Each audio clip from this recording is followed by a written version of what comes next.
If you want to work on bringing this country, it's my time, not yours. My God.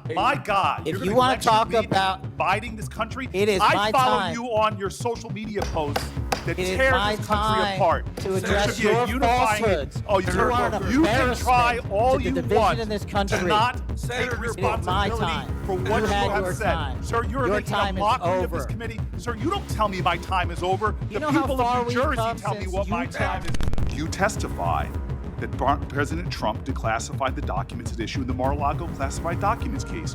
Why are you refusing to answer that simple yes or no question right now? Because the premise of your question is inaccurate, and There is why. no premise to my question, but trying to get to an order of what is truth or not. How do you Did know you or did you? How do you know what was asked in the grand jury if you weren't there? 20% of FBI agents are doing low-level immigration enforcement instead of their mission-critical work. You've disbanded entire task forces that stop election interference, foreign influence, public corruption. And who benefits from this? Well, corrupt people benefit from it. Criminals benefit from it. Vladimir Putin benefits from it. And shockingly, you admitted in this hearing to Senator Coons that it would take 14 years to fill the vacancies at your agency. Many are the result of your purge. You are making a mockery of this hearing. Senator said directly to the FBI director's face after Patel refused to answer whether he testified that Trump declassified the Mar-a-Lago documents. Not because he forgot, not because it's classified. He was there. He knows exactly what he said, and he won't say it. Then, you fired Brian Driscoll citing Article 2 of the Constitution. You are not the President of the United States. Under what authority? Litigation. How often do you speak to Stephen Miller? Frequently. About things beyond homeland security? Correct.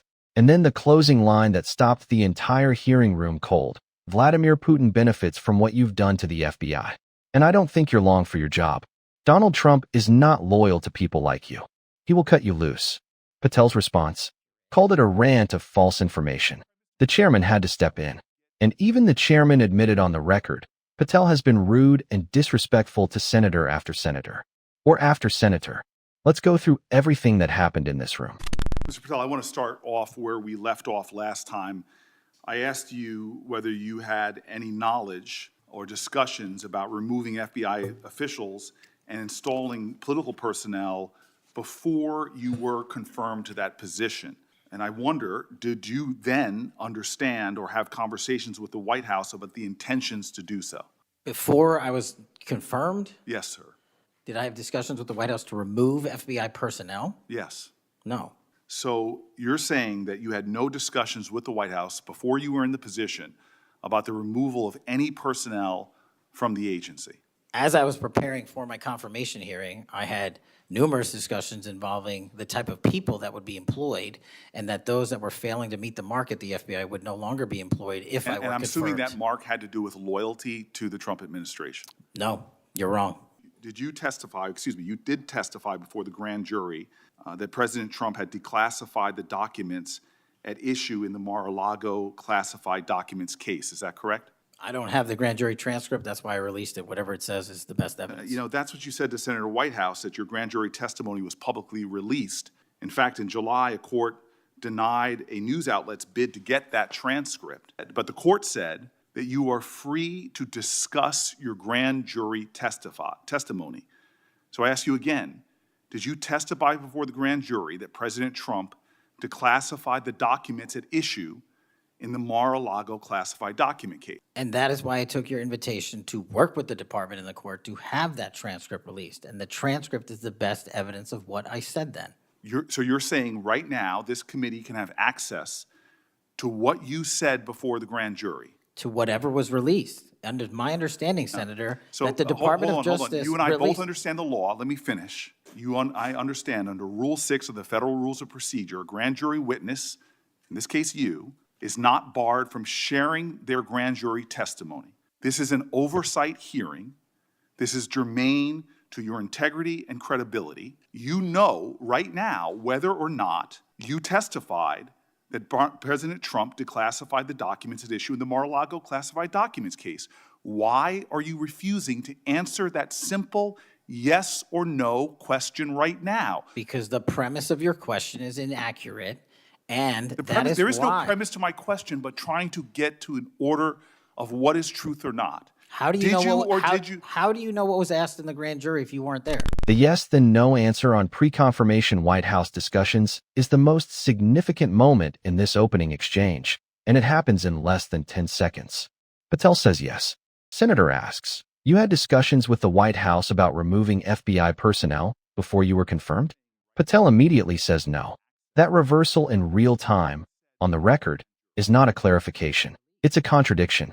And what follows, discussing the type of people who would be employed and those failing to meet the mark, is a description of pre-confirmation personnel targeting using different language.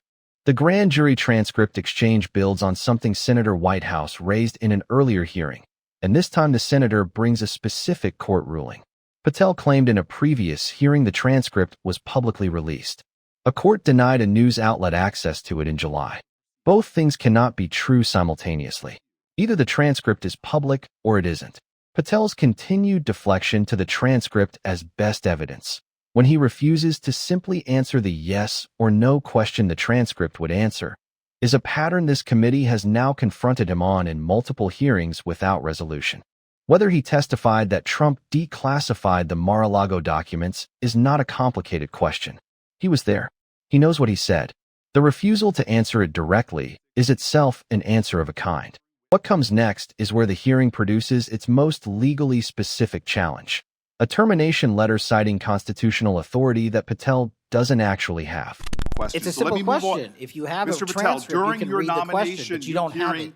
you promised that, quote, all FBI employees will be protected against political retribution. When I asked you, are you aware of any plans or discussions to punish in any way, including termination, FBI agents or personnel associated with the Trump administration, you explicitly said under oath that you were not aware of any plans to punish FBI agents associated with criminal investigations of Donald Trump. Firing FBI employees based solely on the cases that they are investigating, their case assignments, is illegal, and you know that. A new lawsuit that's been discussed numerous times, filed by 3 FBI officials, alleges that you carried out Donald Trump's campaign of retribution, in quotes, against FBI employees for, quote, failure to demonstrate sufficient political loyalty.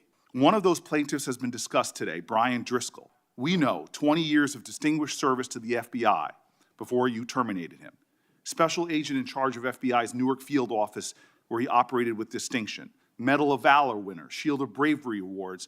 He's a patriot. You terminated Driscoll via a letter dated October 8th, 2025, and in that letter you said that you were firing him pursuant to Article 2 of the Constitution. Well, you're not the President of the United States, and so I'm wondering under what authority you were allowed to terminate him. That matter is under litigation, and I'm not able to discuss it. Okay, well, discuss this. Did you have discussions with Stephen Miller about firing this particular person or about his continuance in the FBI? How often do you speak to Stephen Miller? Frequently on our Homeland Security task forces. You frequently talk with Stephen Miller about subjects other than Homeland Security task force issues. I frequently talk to Mr. Miller about Homeland Security task forces. Has Stephen Miller ever given you his opinions on how to run your agency? Mr. Miller's interagency operations are invaluable to success of the FBI. That's what we talk about. So you frequently discuss your job and your responsibilities with Stephen Miller and Pam Bondi, I imagine, as well. Absolutely. She's the Attorney General. The Article 2 detail is the most legally significant specific fact produced in this hearing, and it's received almost no coverage. Patel fired Brian Driscoll, a 20-year FBI veteran with a Medal of Valor, via a letter citing Article 2 of the Constitution as the authority for the termination. Article 2 vests executive power in the President of the United States. Kash Patel is not the President of the United States. Using Article 2 as the basis for a personnel termination raises a direct constitutional question about the legal foundation of that firing, and Patel's answer is that it's in litigation. That answer is becoming a pattern. Every specific personnel decision that carries legal risk gets the litigation shield. But the litigation shield doesn't resolve the underlying question. It just delays it. And the question of whether an FBI director can cite presidential constitutional authority to fire career law enforcement officials is one that a court is now going to have to answer. The Stephen Miller question is the one that carries the most political weight. How often do you speak to Miller? Frequently. About things other than Homeland Security task forces? Correct. Has Miller given you his opinions on how to run the FBI? Deflection to interagency operations. The picture that emerges from those answers is specific. The FBI director speaks frequently to a senior White House political advisor about matters beyond the stated Homeland Security scope. Whether those conversations include personnel decisions, including the Driscoll termination, Patel says he doesn't recall. That non-recall on a conversation about a 20-year decorated veteran's termination is either a memory failure or a carefully constructed answer. What comes next is the most complete closing indictment delivered in any hearing in this entire series. Donald Trump promised to make us all safer. You have pushed out senior FBI agents with decades of knowledge and experience. You've shifted the agency's priorities primarily to pursuing Donald Trump's immigration enforcement agenda. According to ICE data, the Cato Institute, which is a conservative think tank, found that 20% of all agents have been diverted from their work to assist ICE immigration enforcement. 20%. Part of this operation is the work of masked law enforcement who jump out of cars, snatch people off streets at churches, schools, and their jobs and hospitals. Have there been any FBI agents who investigate crimes against children that have been assigned to immigration enforcement, yes or no? The premise of what you say is entirely Have there been false. any FBI agents who investigate foreign domestic terrorism? You don't get to say America is not safer under this leadership. I am not saying America that. is safer because of the work of the FBI. You're making a presumption of premise. 4,700 children. Sir, we have seized 6,000 weapons and you are not 23,000 violent felons have that been FBI arrested. agents who investigate human trafficking have been reassigned to immigration enforcement. You are not denying that FBI agents who are on the task force that fight against Russian oligarchs have not been reassigned. Public Correction Squad reassigned. People who defend children reassigned. You're not denying that. I've seen you time and time again attack my colleagues' premises of questions as a way to not answer the question. The yes or no question on child crime investigators being reassigned to immigration enforcement is the sharpest accountability moment in this section. And Patel's non-answer is the answer. He doesn't say no. He attacks the premise. He cites arrest statistics. He says America is safer.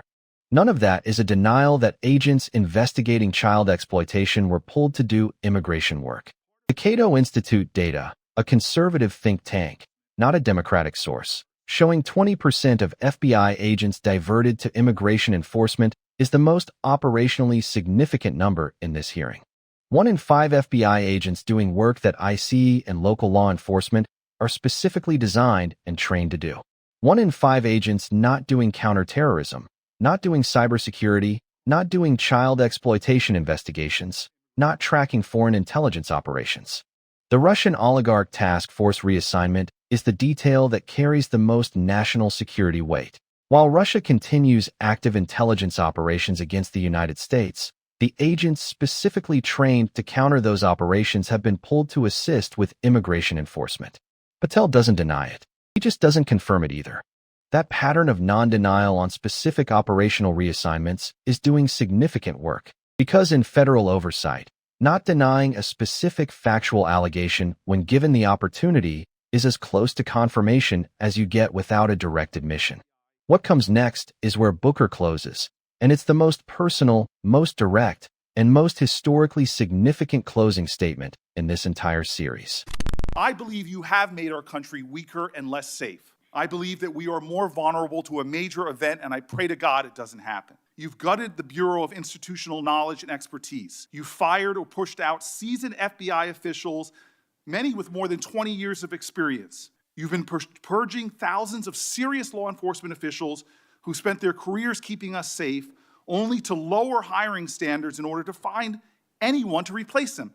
And shockingly, you admitted in this hearing to Senator Coons that it would take 14 years to fill the vacancies at your agency. Many are the result of your purge. 20% of FBI agents are doing low-level immigration enforcement instead of their mission-critical work. You've disbanded entire task forces that stop election interference, foreign influence, public corruption.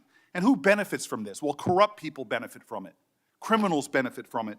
Vladimir Putin benefits from it. And it really makes me wonder who you're looking out for. It makes me think we can't trust you as a nation. You swear to release the Epstein files, but now you're withholding the Epstein files. You claim that you have a suspect in a serious assassination. Whoops, then you don't have a suspect.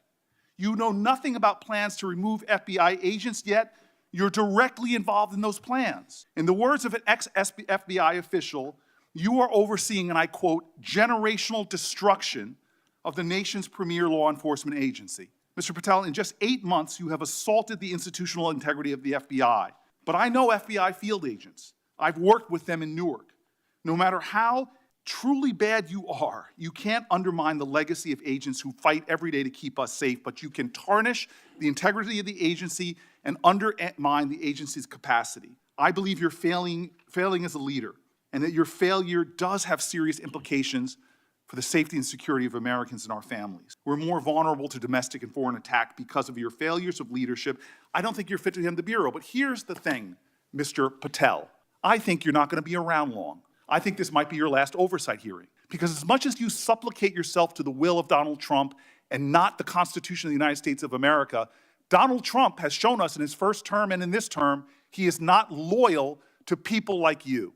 This may be the last time I have a hearing with you because I don't think you're long for your job.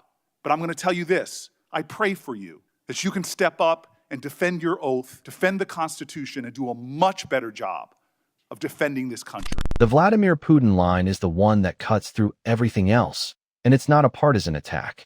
It's a logical conclusion from the specific operational facts Booker has laid out. If you disband foreign influence task forces, reassign counterintelligence agents, gut institutional knowledge about Russian intelligence operations, and lower the hiring standards for the people supposed to replace that expertise, the beneficiary of those decisions is not the American public. The beneficiary is every foreign adversary that those disbanded units were tracking. Booker doesn't say Patel is working for Putin. He says Putin benefits. That's a materially different and more defensible claim, and it's one Patel never directly responds to.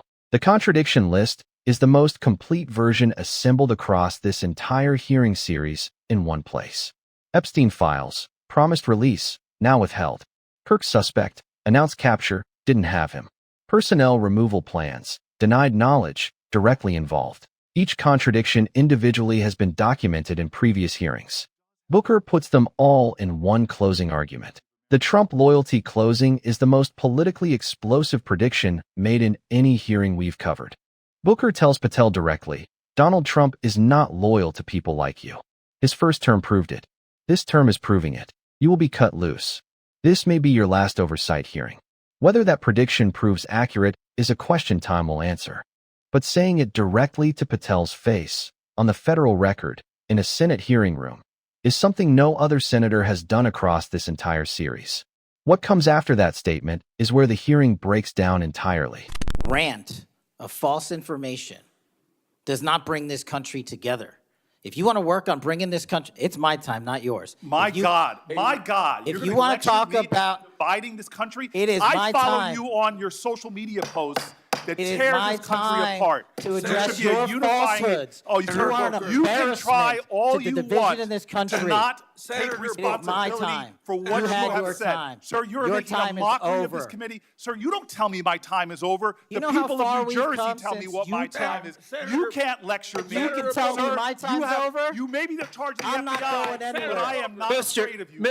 Mr. Chairman, Not afraid of you. Mr. Chairman, point of order. Senator Booker, I announced at the beginning of this meeting that this back and forth, talking over each other, doesn't work. And I said if that happened, I asked Patel not to respond, and I was going to give him some time after the senator's time was up to respond.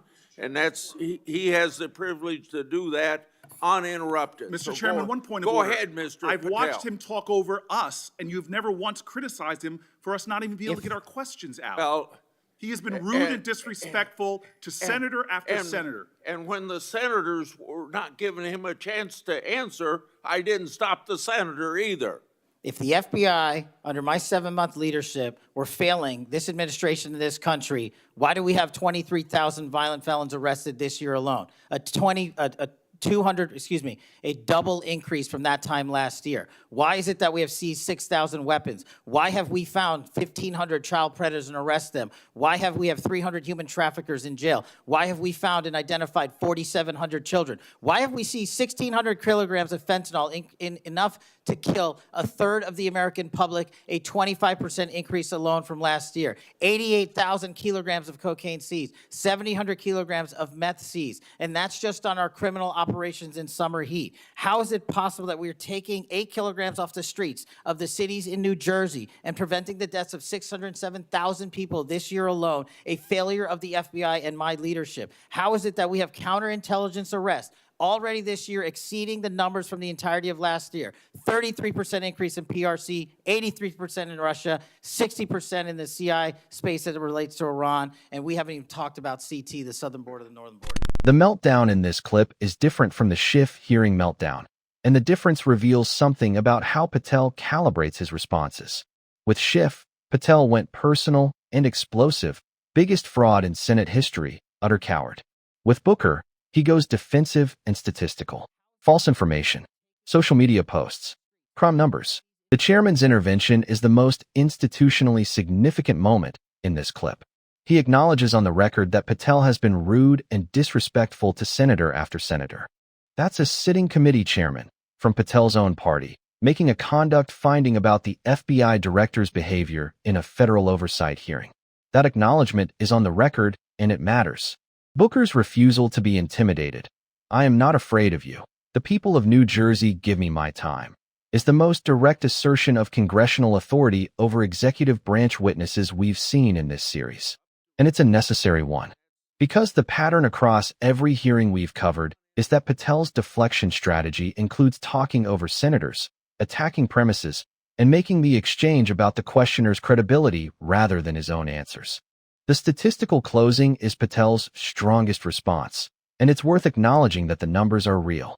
23,000 arrests, 4,700 children identified, counterintelligence cases up across the board.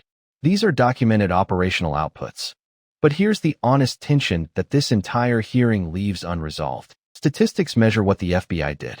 They don't measure what the FBI didn't do because the agents were reassigned. They don't count the foreign influence operations that weren't detected, the child exploitation cases that weren't pursued, the corruption investigations that were disbanded. The absence of results from gutted divisions doesn't show up in an arrest count. That's the gap between Patel's defense and Booker's indictment. And it's a gap that no statistics can close, because you can't count what didn't happen.